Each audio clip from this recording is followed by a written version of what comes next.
And now to a heart-stopping rescue in Northeast Portland.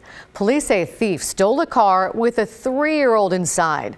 That led to a chase, a crash, and several acts of bravery by strangers.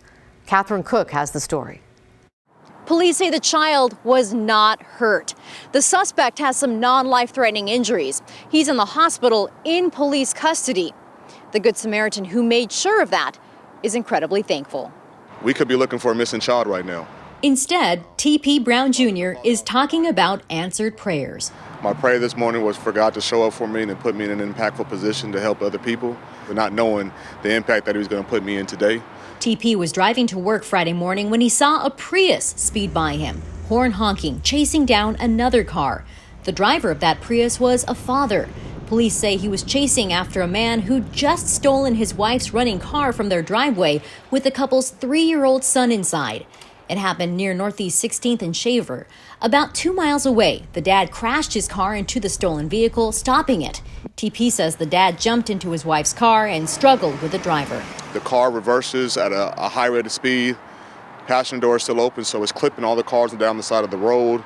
You can see the damage left behind. Neighbor Evie Henby's 1968 Cadillac among them. Classic DeVille Cadillac, my warship, yeah, here. And it got smacked real good, and there's a lot of people in jeopardy here. Eventually, the suspect ran off. I looked back, and the guy was gone. That's when TP swung into action.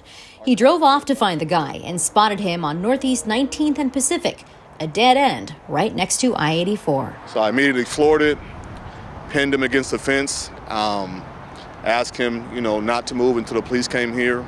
TP says that didn't stop the guy from trying to climb the fence, so he got out and held him.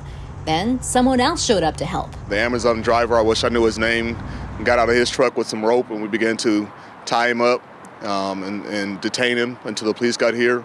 Moments later, officers took the suspect into custody. Every single cop that I talked to today was a handshake. And that was TP's day, one he knows could have gone much differently. In hindsight, looking back, I'm like, man, that could have got out of control. That could have been crazy.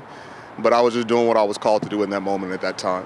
Tomorrow is another day, and for TP, God is real. Another reason to pray. Prayers up, blessings come down.